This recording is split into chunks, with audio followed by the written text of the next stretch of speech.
Recipe प्रकार 1 पाहूयात। तर त्यासाठी इथे मी एक मिक्सरचं भांडं घेतले। आपण या ठिकाणी एक वाटण तयार करून घेणार आहोत। वाटण तयार करून घेण्यासाठी या ठिकाणी मी 5 ते 6 लसणाच्या पाकळ्या घेतल्या आहेत। तर इथे मी लसूण घेतलाय, त्याची पाकळी थोडीशी जाड आहे। जर तुम्ही घेतलेला लसूण लहान असेल तर 8 ते 9 लसणाच्या पाकळ्या या ठिकाणी घ्या। त्यासोबतच इथे मी 1 इंच आलं बारीक चिरून घेतलं आहे।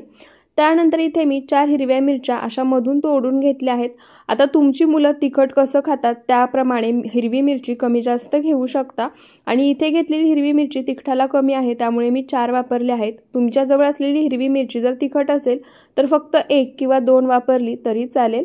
त्यानंतर आता या पदार्थाची चव दुप्पट तिप्पट वाढवण्यासाठी यामध्ये 1 चमचा अख्खे धणे घालायचे। धणे नक्की घाला, स्किप करू नका, यामुळे हा पदार्थ चवीला भन्नाट लागतो। त्यासोबतच एक छोटा अर्धा चमचा जिरे घातले आहेत। त्यानंतर आता हे सर्व साहित्य मिक्सरला फिरवून थोडंसं जाडसर ठेवूनच वाटून घ्यायचं। पूर्ण बारीक अशी याची पेस्ट तयार करायची नाही। तर इथे तुम्ही बघू शकता सर्व साहित्य मिक्सरला फिरवून मी थोडंसं जाडसर ठेवून वाटून घेतले। याची पूर्ण बारीक पेस्ट केलेली नाहीये आणि वाटून घेताना यामध्ये एक थेंबभरही पाण्याचा वापर करायचा नाही। त्यानंतर आता इथे मी 2 मूठ पालक एकदम बारीक चिरून घेतला आहे। तर इथे मी पालक चिरण्याआधीच स्वच्छ पाण्याने 2 ते 3 वेळा धुवून घेतला होता आणि चाळणीमध्ये निथळत ठेवला होता आणि त्यानंतरच चिरून घेतलाय। जर पालक चिरल्यानंतर तुम्ही धुवून घेतला तर त्याच्यामध्ये जे काही पोषक घटक असतात ते निघून जातात, त्यामुळे शक्यतो पालक चिरण्याआधीच स्वच्छ पाण्याने धुवून घ्या। त्यानंतर आता यामध्ये आपण राहिलेलं सर्व साहित्य घालून घेऊयात। त्यासाठी इथे मी सर्वात आधी आपण जे वाटण तयार करून घेतलं होतं ते वाटण घालून घेणार आहे। त्यानंतर हा पदार्थ खाताना छान खमंग लागावा यासाठी यामध्ये 1 मोठा चमचा पांढरे तीळ घालायचे। पांढऱ्या तिळामुळे हा पदार्थ छान खमंग लागतो। पदार्थ खाताना तीळ दाताखाली आले की त्याची चव आणखी वाढते। त्यानंतर आता यामध्ये इथे मी एक छोटा अर्धा चमचा ओवा घेतलाय। ओवा हातावरती घ्यायचा आणि अशा पद्धतीने हाताने चोळून क्रश करून यामध्ये घालायचा। अशा पद्धतीने ओवा घातला की त्याचे फ्लेवर्स खुलून येतात। त्याचसोबत आता यामध्ये इथे मी पाव चमचा हिंग घेतली आहे, ती घालायची। हिंग घातल्यामुळे काय होतं, तुम्ही जो पदार्थ बनवताय तो पचायला सोपा जातो, त्याचप्रमाणे पदार्थाची चवही वाढते।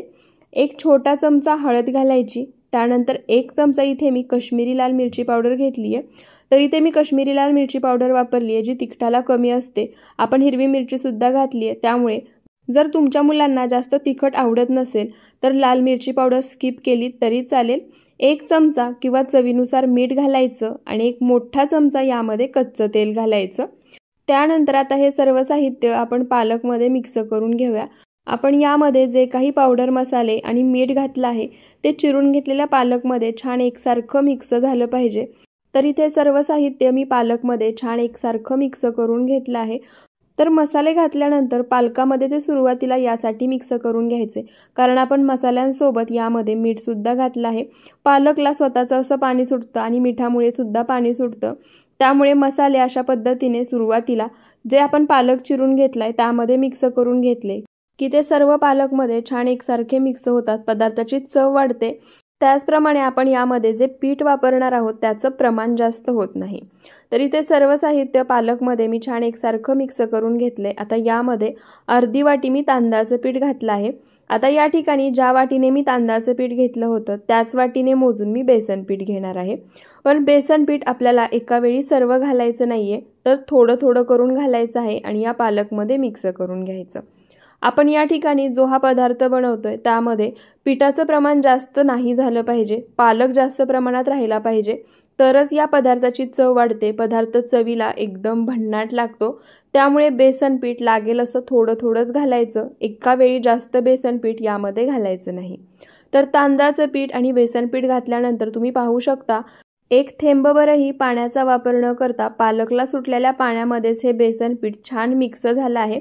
आता जोपर्यंत पालकला सुटलेल्या पाण्यामध्ये हे बेसन पीठ मिक्स होते तोपर्यंत यामध्ये पाण्याचा 1 थेंबही वापरायचा नाही।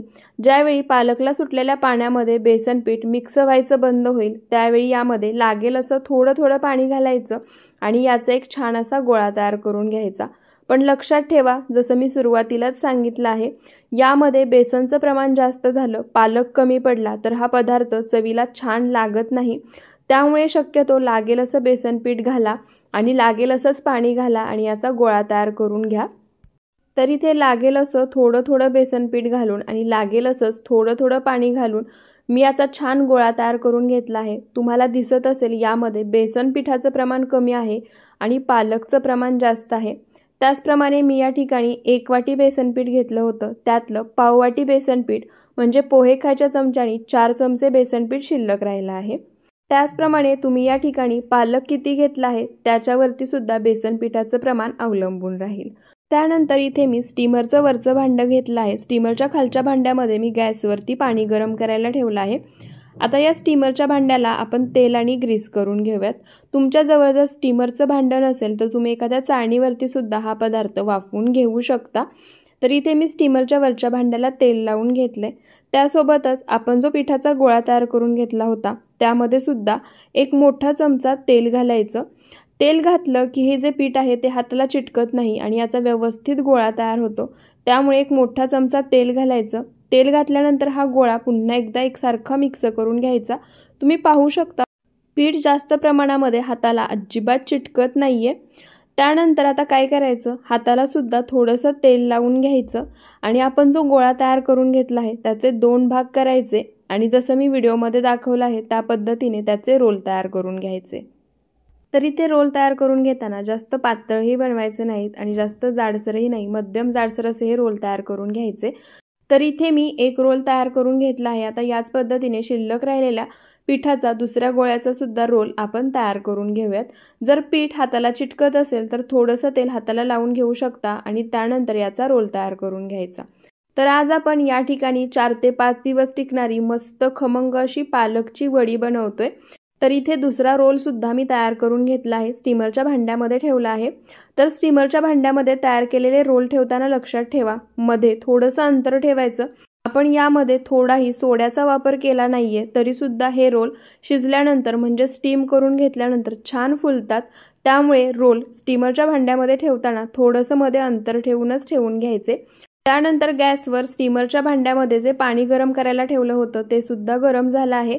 आता त्याच्यावरती हे स्टीमरचं भांडं ठेवायचं, वरून झाकण ठेवायचं आणि मध्यम आचेवरती ही वडी एक 15 ते 20 मिनिटं स्टीम करून म्हणजे शिजवून घ्यायची। वडी मध्यम आचेवरतीच स्टीम करून घ्यायची आहे, कुठेही गॅसचा फ्लेम हाय किंवा लो करायचा नाही। तर इथे 15 मिनिटं मध्यम आचेवरती ही वडी मी छान अशी स्टीम करून म्हणजे शिजवून घेतली आहे। आता गॅस बंद करायचा, स्टीमरच्या वरती जे झाकण आहे ते काढून घेऊयात। त्यानंतर आता इथे मी एक सुरी घेतली आहे, तुम्ही या ठिकाणी टूथपिक घेतली किंवा एखादा चमचा घेतला तरी चालेल।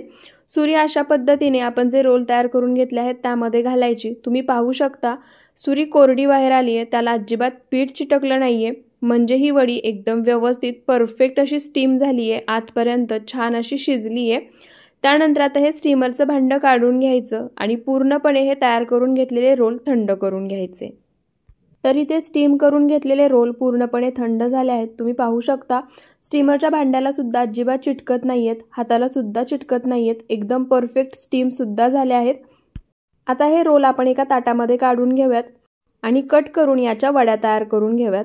तर या ठिकाणी तुम्हाला जेवढ्या आकाराच्या वड्या बनवायच्या आहेत, लहान मोठ्या मध्यम त्यानुसार बनवू शकता। तुम्ही ते पाहू शकता वड्या एकदम छान परफेक्ट अशा तयार होत आहेत। मी जास्त मोठ्या किंवा लहान आकारामध्ये नाही तर मध्यम आकारामध्ये कट करून घेणार आहे। त्याचप्रमाणे तुम्ही पाहू शकता अजिबात पीठ सुरीला चिटकत नाहीये, म्हणजे वडी सुद्धा एकदम परफेक्ट अशी तयार झाली आहे। आता याच पद्धतीने दोन्ही रोल कट करून मी याच्या वड्या तयार करून घेते। तर इथे दोन्ही रोल कट करून मी याच्या वड्या तयार करून घेतल्या आहेत। तुम्ही या ठिकाणी पाहू शकता एकदम परफेक्ट आणि किती सुंदर वड्या तयार झाल्या आहेत। तर आता या वड्या तुम्ही अशा पद्धतीनेच खाऊ शकता किंवा थोड्याशा तेलामध्ये फक्त परतून घेऊन खाऊ शकता किंवा तळून घेऊन छान कुरकुरीत खुसखुशीत बनवून खाऊ शकता। तुम्हाला जर वड्या एक 4 ते 5 दिवस स्टोअर करायच्या असतील तर या स्टीम केलेल्या वड्या तुम्ही हवाबंद डब्यामध्ये भरून फ्रीजमध्ये ठेवून स्टोअर करू शकता। त्याचप्रमाणे मी या वड्या तळून घेणार आहे आणि यामधल्या थोड्याशाच वड्या मी तळणार आहे, बाकीच्या वड्या हवाबंद डब्यामध्ये भरून फ्रीजमध्ये ठेवणार आहे।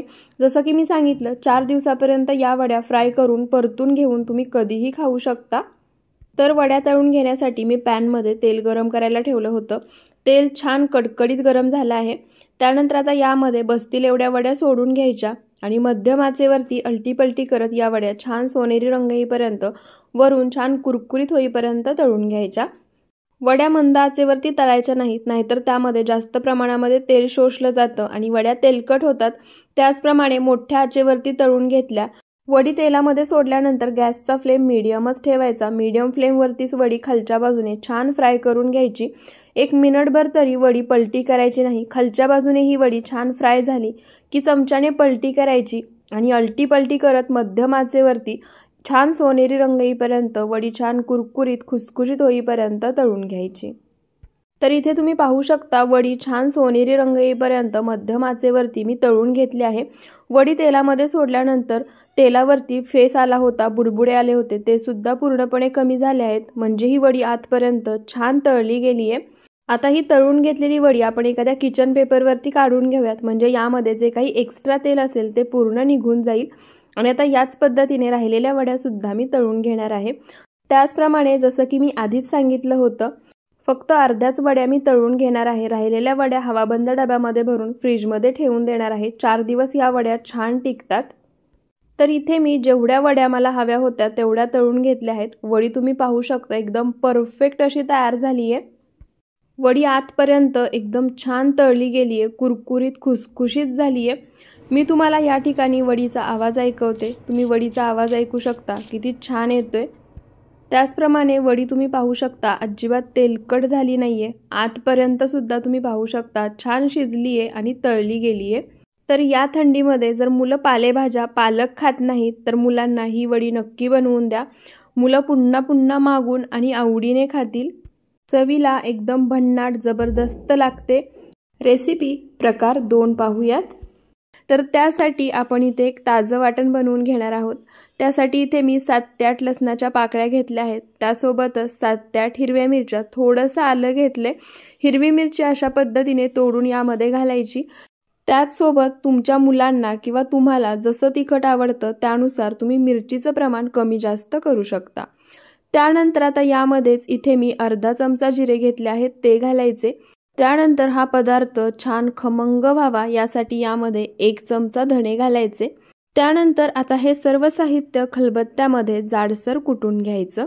जर तुम्हाला खलबत्त्यामध्ये हे सर्व साहित्य कुटून घ्यायचं नसेल तर तुम्ही मिक्सरला वाटून सुद्धा घेऊ शकता।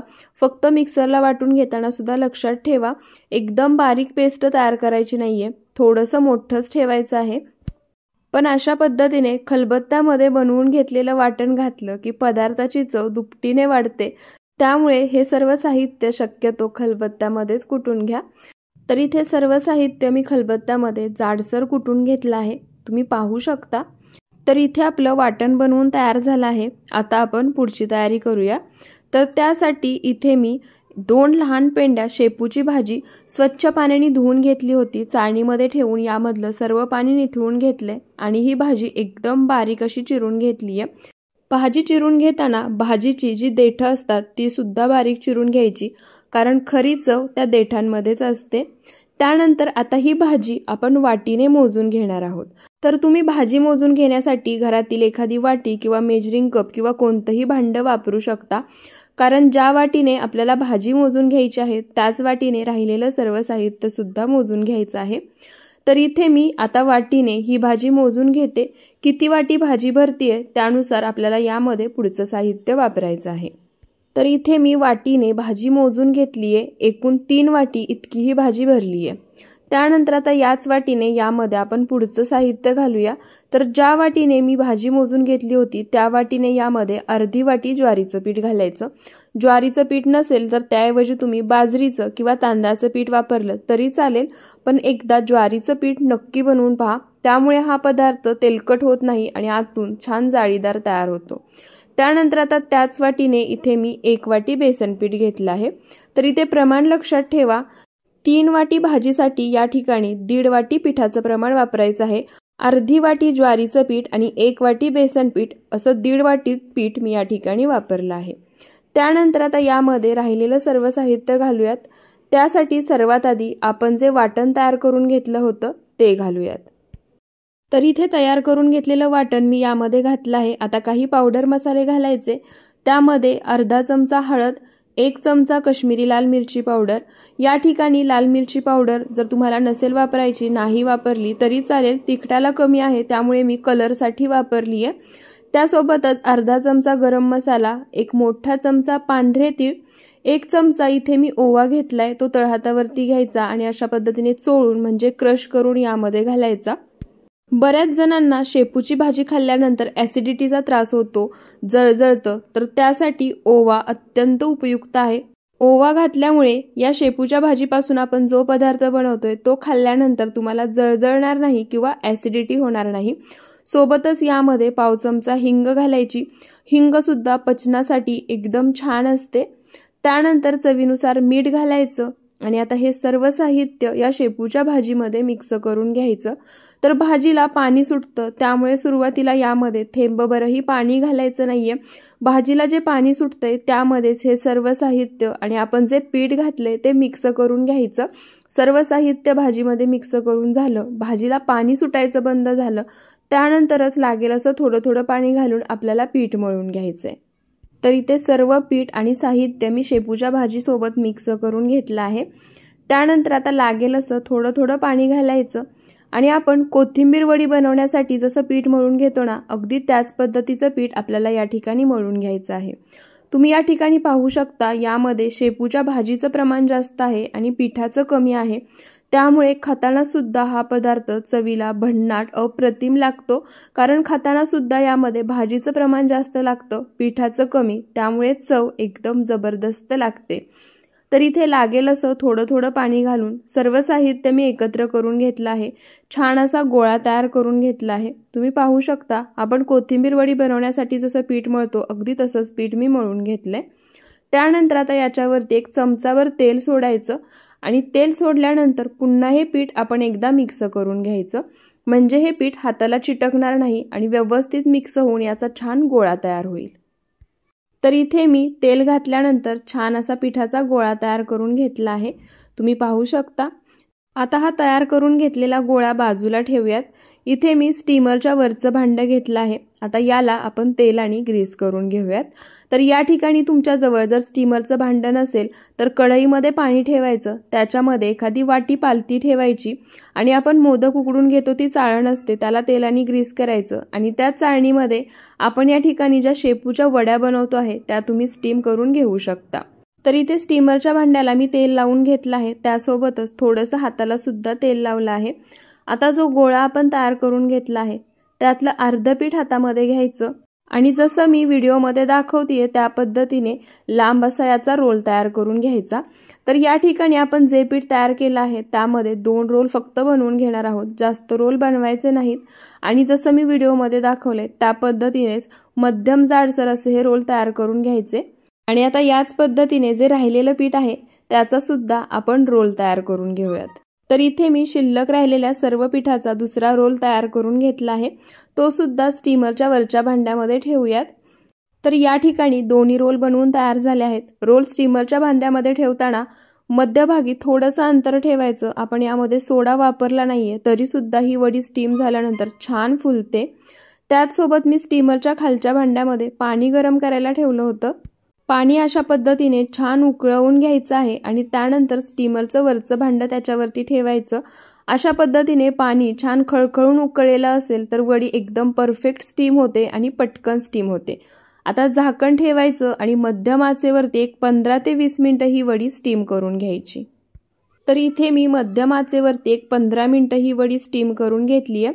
आता गॅस बंद करायचा आणि याच्यावरचं झाकण काढूयात। झाकण काढल्यानंतर एखादी सुरी किंवा टूथपिक घ्यायची आणि त्याने ही वडी व्यवस्थित आतपर्यंत स्टीम झाली आहे का ती चेक करायची। तर इथे तुम्ही पाहू शकता, इथे मी सुरी घेतली आहे। सुरी मी या ठिकाणी जो रोल आपण स्टीम करून घेतलाय त्यामध्ये घातली होती आणि पूर्णपणे कोरडी बाहेर आली आहे, अजिबात याला पीठ चिटकलं नाहीये, म्हणजे ही वडी आतपर्यंत एकदम व्यवस्थित आणि परफेक्ट अशी स्टीम झाली आहे। आता ही वडी आपण गॅसवरून खाली उतरूयात आणि पूर्णपणे थंड करून घेऊयात। तर इथे हे रोल पूर्णपणे थंड झाले आहेत, तुम्ही पाहू शकता, हाताला सुद्धा अजिबात गरम लागत नाहीयेत। आता हे रोल आपण कट करून घेऊयात। तर या ठिकाणी तुम्हाला एका वेळी जेवढ्या वड्या बनवायच्या आहेत किंवा खायच्या आहेत तेवढ्याच तुम्ही कट करून घेऊ शकता। यातील अर्धा रोल मी तसाच ठेवणार आहे, हवाबंद डब्यामध्ये फ्रीजमध्ये ठेवला की 4 ते 5 दिवस आहे असा हा रोल छान टिकतो, वड्या सुद्धा छान टिकतात। तर इथे तुम्ही पाहू शकता मध्यम जाडसर अशा या वड्या मी चिरून घेतल्या आहेत। आता राहिलेला जो रोल आहे त्याच्या वड्या याच पद्धतीने आपण कट करून घेऊयात। तर इथे मी जो 1.5 रोल होता तो कट करून घेतला आहे, अर्धा रोल तसाच ठेवलाय। हा रोल मी हवाबंद डब्यामध्ये ठेवून फ्रीजमध्ये ठेवणार आहे। 4 दिवसामध्ये कधी तुम्हाला वडी खायची असेल तेव्हा तुम्ही हा फ्रीजमधून बाहेर काढून वापरू शकता। तर इथे आता वड्या कट करून घेतल्या आहेत। आता ही वडी आपण तळून घेऊयात। तर वडी तळून घेण्यासाठी मी गॅसवर पॅनमध्ये तेल गरम करायला ठेवलं आहे। तुम्ही ही वडी तळून न घेता शॅलो फ्राय करून खाऊ शकता। त्याच पद्धतीने फक्त थोड्याशा तेलामध्ये परतून घेऊन सुद्धा खाऊ शकता आणि स्टीम केलेला सुद्धा खाऊ शकता। पण मला अशा पद्धतीने तळलेल्या वड्या आवडतात त्यामुळे मी तळून घेणार आहे। तेल छान कडकडीत गरम करून घ्यायचं।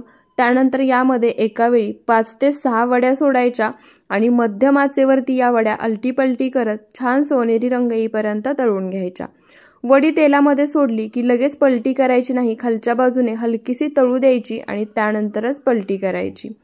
तर आता याच पद्धतीने अलटीपलटी करत या वड्या मी सोनेरी रंग येईपर्यंत तळून घेते। त्याचप्रमाणे वड्या तळून घेताना गॅसचा फ्लेम मीडियम ठेवायचा। हाय फ्लेमवरती वड्या तळल्या तर वरून लगेच लालसर होतात आणि आतून मऊसूद राहतात। त्याचप्रमाणे मंद आचेवरती तळल्या तर वड्यांमध्ये जास्त प्रमाणामध्ये तेल शोषलं जातं, त्यामुळे वड्या मध्यम आचेवरतीच अलटीपलटी करत सोनेरी रंग येईपर्यंत तळून घ्या। तर इथे तुम्ही पाहू शकता अलटीपलटी करत छान सोनेरी रंग येईपर्यंत या वड्या मी तळून घेतल्या आहेत। आता या तळून घेतलेल्या वड्या आपण एखाद्या किचन पेपरवरती काढून घेऊयात, म्हणजे यामध्ये जे काही एक्स्ट्रा तेल असेल ते सर्व निघून जाईल। आणि आता कट करून घेतलेल्या सर्व वड्या सुद्धा याच पद्धतीने आपण तळून घेणार आहोत। एका वेळी 5 ते 6 वड्या तेलामध्ये सोडायच्या आणि मध्यम आचेवरती अलटीपलटी करत छान सोनेरी रंग येईपर्यंत तळून घ्यायच्या। तर इथे सर्व वड्या मी तळून घेतल्या आहेत। तुम्ही पाहू शकता किती छान आणि सुंदर या वड्या दिसतात। त्याचप्रमाणे अगदी आतपर्यंत छान कुरकुरीत खुसखुशीत अशा तळल्या गेल्या आहेत। इथे तुम्ही वडीचा आवाज सुद्धा ऐकू शकता। एकदम छान कुरकुरीत खुसखुशीत अशी ही वडी तयार झाली आहे। त्याचप्रमाणे वडी मी तुम्हाला तोडून सुद्धा दाखवते। आतून ही वडी तुम्ही पाहू शकता एकदम छान पोकळ अशी तयार झाली आहे। ज्वारीचं पीठ नक्की वापरा, ज्वारीच्या पिठामुळे या वड्या आतून सुद्धा छान खुसखुशीत आणि पोकळ तयार होतात। तर मुलं भाज्या खात नाहीत किंवा घरातील मोठी माणसं सुद्धा भाज्या खात नाहीत, अशी जर तुमचीही तक्रार असेल तर एकदा ही शेपूची वडी नक्की बनवून पहा। घरातील सर्वजण आवडीने खातील। रेसिपी प्रकार 3 पाहूयात। तर त्यासाठी आपल्याला इथे एक वाटण तयार करून घ्यायचं आहे। त्यासाठी इथे खलबत्त्यामध्ये मी 4 चमचे शेंगदाणे घेतले आहेत, ते घालायचे आणि जाडसर कुटून घ्यायचे। शेंगदाणे या ठिकाणी कच्चे वापरायचे आहेत, भाजलेले शेंगदाणे वापरायचे नाहीत। जर तुम्हाला खलबत्त्यामध्ये कुटून घ्यायचे नसतील, मिक्सरला जाडसर वाटून घेतले तरी चालतील, पण मिक्सरला वाटून घेताना सुद्धा लक्षात ठेवा जाडसरच वाटून घ्यायचे आहेत, एकदम बारीक पावडर तयार करायची नाहीये। तर इथे तुम्ही बघू शकता जाडसर असे सर्व शेंगदाणे मी कुटून घेतले आहेत। आता हे कुटून घेतलेले शेंगदाणे आपण एका वाटीमध्ये काढून घेऊयात। तर हा पदार्थ बनवताना शक्यतो शेंगदाणे बऱ्याच ठिकाणी या पदार्थामध्ये वापरत नाहीत, तर हाच एक एक्स्ट्रा पदार्थ ॲड करून आपण हा पदार्थ बनवतोय। तुमच्याकडे सुद्धा जर शेंगदाणे वापरत नसतील तर एकदा नक्की वापरून पहा, पदार्थ चवीला भन्नाट लागतो। तर इथे शेंगदाणे मी वाटीमध्ये काढून घेतले आहेत। आता आपण एक ताजं वाटण तयार करून घेऊयात। तर त्यासाठी इथे मी 9 ते 10 लसणाच्या पाकळ्या, 3 आल्याचे तुकडे आणि 7 ते 8 हिरव्या मिरच्या घेतल्या आहेत। हिरवी मिरची तिखटाला कमी आहे त्यामुळे मी एवढ्या घेतल्या आहेत। बाकी तुम्ही घेतलेली हिरवी मिरची जर तिखट असेल तर 3 ते 4 हिरव्या मिरच्या वापरा फक्त। बाकी तुम्हाला जसं तिखट आवडतं त्यानुसार सुद्धा हिरवी मिरची वापरू शकता। मिरच्या अशा पद्धतीने तोडून घालायची, म्हणजे पटकन आणि छान वाटली जाते। त्यानंतर आता हे सर्व साहित्य सुद्धा आपण खलबत्त्यामध्ये कुटून घेऊया। हे सर्व साहित्य सुद्धा पूर्णपणे बारीक करून घ्यायचं नाहीये, थोडंसं जाडसर ठेवूनच कुटून घ्यायचंय। तर इथे सर्व साहित्य मी जाडसर कुटून घेतलं आहे। तुम्ही पाहू शकता पूर्णपणे याची बारीक पेस्ट तयार केली नाहीये, त्यामुळे जर तुम्ही हे सर्व साहित्य मिक्सरला वाटून घेतलं तरी सुद्धा जाडसरच ठेवायचं आहे, पूर्ण बारीक पेस्ट याची तयार करून घ्यायची नाहीये। तर इथे शेंगदाणे वाटून झाले आहेत, वाटण सुद्धा तयार आहे। आता आपण या ठिकाणी एक पेस्ट तयार करून घेणार आहोत। त्यासाठी इथे मी एक मिक्सिंग बाउल घेतलाय। आता यामध्ये 1.5 वाटी बेसन पीठ घालायचं। बेसन पीठ मी स्वच्छ चाळून घेतलं आहे। त्याचप्रमाणे साहित्य मोजून घेण्यासाठी तुम्ही घरातील कोणती एखादी वाटी किंवा मेजरिंग कपचा वापर करू शकता। त्याच वाटीने यामध्ये अर्धी वाटी तांदळाचं पीठ घालायचं। त्याचसोबत यामध्ये काही पावडर मसाले घालायचे। त्यामध्ये 1 छोटा चमचा हळद, 1 चमचा धणे पावडर, अर्धा चमचा काश्मीरी लाल मिरची पावडर, ही मिरची पावडर तिखटाला कमी आहे, अर्धा चमचा गरम मसाला आणि यामध्ये चवीनुसार मीठ घालायचं आहे। त्यानंतर आता हे सर्व साहित्य आपण जे बेसन पीठ तांदळाचं पीठ घेतलं आहे त्यामध्ये मिक्स करून घेऊयात। तर इथे सर्व साहित्य मी छान एकसारखं मिक्स करून घेतलं आहे। त्यानंतर आता यामध्ये लागेल असं थोडं पाणी घालायचं आणि याचं छान स्मूथ असं बॅटर तयार करून घ्यायचं। यामध्ये अजिबात गुठळ्या नाही झाल्या पाहिजेत। त्याचप्रमाणे ज्या वाटीने मी पीठ मोजून घेतलं होतं त्याच वाटीने मोजून यामध्ये मी लागेल असं पाणी घालणार आहे। तर इथे मी 1 वाटी पाणी घेतलं होतं। लागेल असं थोडं पाणी घालून 1 वाटी पूर्ण पाणी मी यामध्ये घातलं आहे। तरी सुद्धा परफेक्ट असं बॅटर तयार झालं नाहीये, त्यामुळे मी या ठिकाणी आणखी 1 वाटी पाणी घेणार आहे। आता पुन्हा हे पाणी लागेल असं थोडं घालायचं आणि मिक्स करून छान असं बॅटर तयार करून घ्यायचं। पाणी एकदम जास्त घालायचं नाही, जेव्हा गरज पडेल लागेल असंच पाणी यामध्ये घालायचं आहे आणि गुठळ्या अजिबात होऊ द्यायच्या नाहीत। तर इथे लागेल असं थोडं पाणी घालून मी छान स्मूथ असं बॅटर तयार करून घेतलं आहे। तुम्ही पाहू शकता यामध्ये अजिबात गुठळ्या तयार झाल्या नाहीयेत, एकदम परफेक्ट बॅटर तयार झालं आहे। त्याचप्रमाणे इथे मी 1.5 वाटी बेसन पीठ आणि अर्धी वाटी तांदळाचं पीठ असं 2 वाटी पीठ घेतलं होतं। त्याच वाटीने या ठिकाणी बरोबर 2 वाटी इतकं पाणी लागलं आहे आणि मी या ठिकाणी बेसन पीठ घरचं वापरलं आहे। तुम्ही जर विकतचं वापरलं तर थोडंसं कमी पाणी लागू शकतं। तर इथे परफेक्ट असं बॅटर तयार झालं आहे। आता आपण पुढची तयारी करूया। तर त्यासाठी मी गॅसवरती कढई गरम करायला ठेवली आहे। कढई गरम झाली की आता त्यामध्ये 3 मोठे चमचे तेल घालायचं आहे। तेल गरम झालं की आता यामध्ये 1 चमचा जिरे घालायचे। जिरे छान तडतडले फुलले की आता यामध्ये पाव चमचा हिंग घालायची। हिंग सुद्धा छान फुलू द्यायची। हिंग छान फुलली, जिरे छान तडतडले की आता यामध्ये आपण जे आलं लसूण आणि हिरव्या मिरचीचं वाटण तयार करून घेतलं होतं ते वाटण घालायचं आणि आता यामध्ये आलं लसूण हिरवी मिरचीचा कच्चेपणा जाईपर्यंत हे वाटण आपल्याला छान परतून घ्यायचं आहे। तर इथे आलं लसूण हिरवी मिरचीचा कच्चेपणा जाईपर्यंत सर्व वाटण मी छान परतून घेतलं आहे। त्यानंतर आता यामध्ये जे शेंगदाणे आपण जाडसर कुटून घेतले होते ते शेंगदाणे घालायचे आणि आता मध्यम आचेवरती 1 ते 1.5 मिनिट हे शेंगदाणे या मसाल्यासोबत परतून घ्यायचे। जास्त वेळ शेंगदाणे भाजत बसायचे नाही। 1 ते 1.5 मिनिट शेंगदाणे भाजून झाले की तेल सोडायला लागतात, त्यामुळे फक्त थोडा वेळच भाजून घ्यायचे। तर इथे मी 1 ते 1.5 मिनिट शेंगदाणे सुद्धा मसाल्यासोबत छान भाजून घेतले आहेत। त्यानंतर आता यामध्ये इथे मी 1 मोठा चमचा पांढरे तीळ घेतले आहेत ते घालायचे आणि पांढरे तीळ सुद्धा सर्व साहित्यासोबत मिक्स करून 1 मिनिटभर परतून घ्यायचे। तर या ठिकाणी मी सर्व साहित्य छान असं परतून घेतले। आता यामध्ये घालण्यासाठी इथे मी 1-2 वाटी बारीक चिरलेली कोथिंबीर घेतली आहे। वजनी प्रमाणामध्ये ही कोथिंबीर 200 ग्रॅम इतकी होती। कोथिंबीर पूर्णपणे बारीक चिरून घ्यायची, त्यासोबतच देठासहित वापरायची आहे। आता ही कोथिंबीर आपण भाजून घेतलेल्या साहित्यामध्ये घालूयात। तर कोथिंबीर मी चिरून घेण्याआधीच स्वच्छ पाण्याने धुवून घेतली होती, चाळणीमध्ये निथळत ठेवली होती, म्हणजे यामधलं एक्स्ट्रा पाणी पूर्णपणे निघून जाईल। तर सर्व कोथिंबीर मी यामध्ये घातली आहे। आता कोथिंबीर सुद्धा 1 ते 2 मिनिटं मध्यम आचेवरती भाजून घेतलेल्या साहित्यासोबत आपण परतून घेऊयात। तर आज आपण या ठिकाणी अवघ्या महाराष्ट्राच्या आवडीची आणि झटपट तयार होणारी थोड्याशा वेगळ्या पद्धतीने आणि 4 ते 5 दिवस टिकणारी कोथिंबीर वडी बनवतोय। तर इथे कोथिंबीर सुद्धा सर्व साहित्यासोबत मिक्स करून मी छान परतून घेतली आहे। तुम्ही पाहू शकता आधीची कोथिंबीर आणि आत्ताची कोथिंबीर तुम्हाला क्वांटिटी कमी झालेली दिसत असेल, म्हणजे कोथिंबीर एकदम परफेक्ट परतली गेली आहे। अशा पद्धतीने कोथिंबीर तेलामध्ये मसाल्यांसोबत परतली की कोथिंबीरीची जी चव असते ना ती छान खुलून येते। आता गॅसचा फ्लेम पूर्णपणे लो करायचा आणि आपण जे बेसनचं बॅटर तयार करून घेतलं होतं ते बॅटर यामध्ये घालायचं। गॅसचा फ्लेम पूर्णपणे लो आहे, त्यामुळे एका वेळी सर्व बॅटर यामध्ये घालायचं आहे। त्यासोबतच बाउलमध्ये थोडंसं बॅटर शिल्लक आहे, त्यासाठी यामध्ये मी 1 पाव वाटी पाणी घातले आणि ते पाणी मिक्स करून यामध्ये घातले। आता मंद आचेवरतीच ही सर्व कोथिंबीर, हे जे बेसन पिठाचं मिश्रण आहे त्यामध्ये एकसारखी मिक्स करून घ्यायची। मंद आचेवरती सर्व कोथिंबीर बेसन पिठाच्या मिश्रणामध्ये एकसारखी मिक्स करून घेतली की गॅसचा फ्लेम मीडियम टू लो करायचा आणि याचा छान घट्टसर गोळा होईपर्यंत हे आपल्याला शिजवून घ्यायचं आहे। तर इथे कोथिंबीर बेसन पिठाचं जे बॅटर होतं त्यामध्ये छान एकसारखी मिक्स झाली आहे। आता गॅसचा फ्लेम मीडियम टू लो करायचा आणि 1-2 मिनिटं हे छान असं परतून घ्यायचं, म्हणजे सर्व मिश्रण एका ठिकाणी जमा होऊन याचा छान गोळा तयार झाला पाहिजे तोपर्यंत।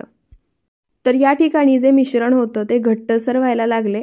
आता यामध्ये इथे मी अर्ध लिंबू घेतले, या अर्ध्या लिंबाचा रस घालायचा।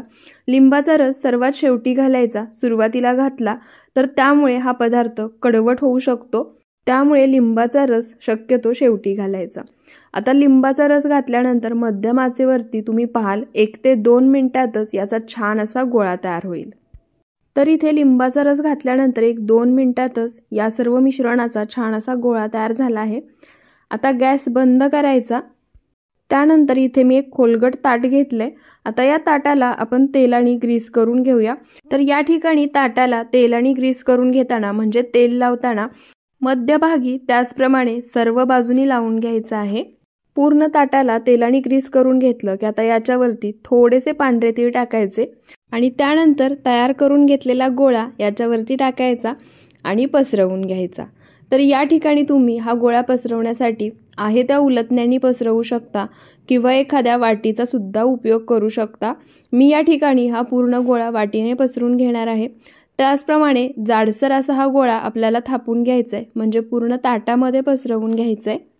जर तयार करून घेतलेला गोळा वाटीला चिटकत असेल तर वाटीला खालच्या बाजूनी थोडंसं पाणी लावायचं आणि त्यानंतर हा गोळा पसरवून घ्यायचा।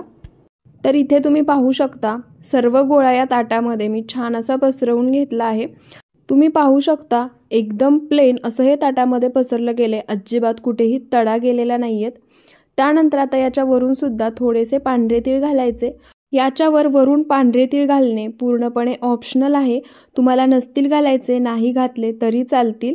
आता पांढरे तीळ घातल्यानंतर पुन्हा वाटीने हलक्या हाताने हे दाबून घ्यायचे, म्हणजे हे जे बॅटर आपण ताटामध्ये पसरवून घेतलं आहे त्यामध्ये हे पांढरे तीळ व्यवस्थित सेट होतील। त्यानंतर आता हे जे बॅटर आहे ते पूर्ण आपण 1 अर्धा तास थंड करून घेऊयात। तर इथे अर्धा तास झाला आहे। हे जे मिश्रण आहे ते पूर्णपणे थंड झाले। तुम्ही पाहू शकता ताटापासून सुद्धा हे वेगळं व्हायला लागले।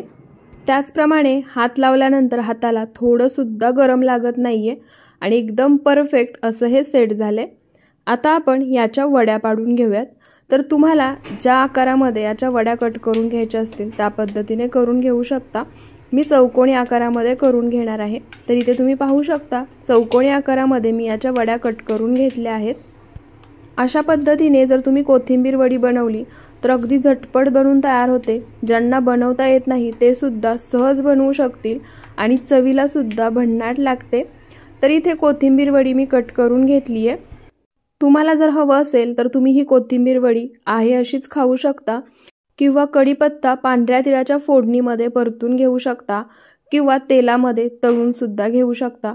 तर इथे तुम्ही कोथिंबीर वडी पहा एकदम परफेक्ट तयार झाली आहे आणि अगदी सहज निघतीये, अजिबात तुटत नाहीये।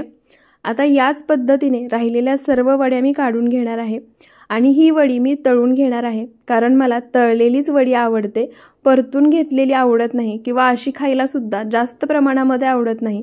त्यामुळे आता या वड्या मी तळून घेणार आहे। तर इथे वडी तळून घेण्यासाठी मी गॅसवरती आधीच तेल गरम करायला ठेवलं होतं। तेल छान कडकडीत गरम झाले। गॅसचा फ्लेम मीडियम ठेवायचा आणि यामध्ये तयार केलेली वडी सोडायची। एका वेळी 6 ते 7 वड्या तुम्ही तेलामध्ये सोडून तळू शकता, त्यापेक्षा जास्त वडी तेलामध्ये सोडायची नाही, कारण जर तेलाचं टेम्परेचर कमी झालं तर तेल वडीमध्ये शोषलं जातं आणि या वड्या तेलकट होतात। त्यामुळे एका वेळी 6 ते 7 वडी तेलामध्ये सोडायची आणि मध्यम आचेवरती अलटी पलटी करत छान सोनेरी रंग येईपर्यंत तळून घ्यायची। तर या ठिकाणी वडी तेलामध्ये सोडल्यानंतर 1 मिनिटभर तरी चमच्याने किंवा झाऱ्याने हलवायची नाही. खालच्या बाजूनी वडी छान तळू द्यायची आणि त्यानंतरच पलटी करायची. आणि आता अशा पद्धतीनेच अलटी-पलटी करत मध्यम आचेवरती या वड्या मी छान सोनेरी रंग येईपर्यंत तळून घेणार आहे. जसं मी तुम्हाला आधी सांगितलं, जर तळलेली वडी तुम्हाला नसेल आवडत तर तुम्ही वड्या परतून सुद्धा घेऊ शकता किंवा आहे अशा स्टीम केलेल्या म्हणजे शिजवून घेतलेल्या सुद्धा खाऊ शकता. तर इथे तुम्ही पाहू शकता वड्या मी छान हलकासा सोनेरी रंग येईपर्यंत तळून घेतल्या आहेत. जास्त सोनेरी रंग येऊ द्यायचा नाही, कारण आपण वडी तेलामधून काढली तरी गरम असते आणि त्याची कुकिंग प्रोसेस चालू असते, त्यामुळे वडीचा कलर तेलामधून काढल्यानंतर सुद्धा हलकासा बदलतो. तर इथे परफेक्ट अशी वडी तळली गेली आहे, हलकासा सोनेरी रंग आला आहे. आता ही वडी मी एखाद्या किचन पेपरवरती काढून घेते, म्हणजे यामध्ये जे काही एक्स्ट्रा तेल असेल ते पूर्णपणे निघून जाईल. आणि आता याच पद्धतीने राहिलेली कोथिंबीर वडीसुद्धा जेवढी तुम्हाला तळायची आहे तेवढी तळून घेऊ शकता. मी सर्व कोथिंबीर वडी तळून घेणार नाही आहे, हवाबंद डब्यामध्ये भरून मी फ्रीजमध्ये ठेवणार आहे. जेवढी आत्ता खायची आहे तेवढीच तळून घ्यायची. बाकीच्या वड्या तुम्ही सुद्धा हवाबंद डब्यामध्ये भरून 4 ते 5 दिवस फ्रीजमध्ये ठेवू शकता. पाहिजे तेव्हा कोथिंबीर वडी तळायची आणि खायची. तर आता याच पद्धतीने जेवढी कोथिंबीर वडी मला तळून घ्यायची आहे तेवढी तळून घेते, राहिलेल्या डब्यामध्ये भरून फ्रीजमध्ये ठेवून देणार आहे. तर इथे जेवढ्या कोथिंबीर वड्या बनवल्या होत्या त्यातील अर्ध्या वड्या मी तळून घेतल्या आहेत. वडी तुम्ही पाहू शकता तळल्यानंतर छान जाळीदार तयार झाली आहे आणि दिसायलाही किती सुंदर दिसतीये. आपण याच्यावरती जे पांढरे तीळ घातले आहेत ना, त्यामुळे तर ही वडी चवीला भन्नाट लागते. वडीचा तुम्ही आवाजसुद्धा ऐका, काय छान कुरकुरीत खुसखुशीत अशी ही वडी तयार झाली आहे. त्याचसोबत वडी मी तुम्हाला तोडून दाखवते, आतून सुद्धा तुम्ही पाहू शकता एकदम छान अशी वडी तयार झाली आहे. ही वडी तुम्ही 4 ते 5 दिवस हवाबंद डब्यामध्ये भरून फ्रीजमध्ये स्टोअर करू शकता. झटपट बनवून तयार होते, नवीन शिकणारे सुद्धा सहज बनवू शकतील, त्यामुळे एकदा नक्की बनवून पहा. तर इथे आपल्या हिवाळा स्पेशल 3ही प्रकारच्या वड्या बनवून तयार झाल्या आहेत. तुम्हाला यातील कोणती रेसिपी जास्त आवडली ते मला कमेंट करून नक्की सांगा. व्हिडिओला तुमच्या मित्रपरिवारासोबत, नातेवाईकांसोबत जास्तीत जास्त शेअर करा. लाईक आणि कमेंट करायला विसरू नका. आणि अशाच रेसिपीजसाठी आपल्या सरिताज किचन मराठीला सबस्क्राईब नक्की करा. पुन्हा भेटूयात अशाच एका साध्या सोप्या नवीन रेसिपी व्हिडिओसोबत. व्हिडिओ शेवटपर्यंत पाहिल्याबद्दल खूप खूप धन्यवाद.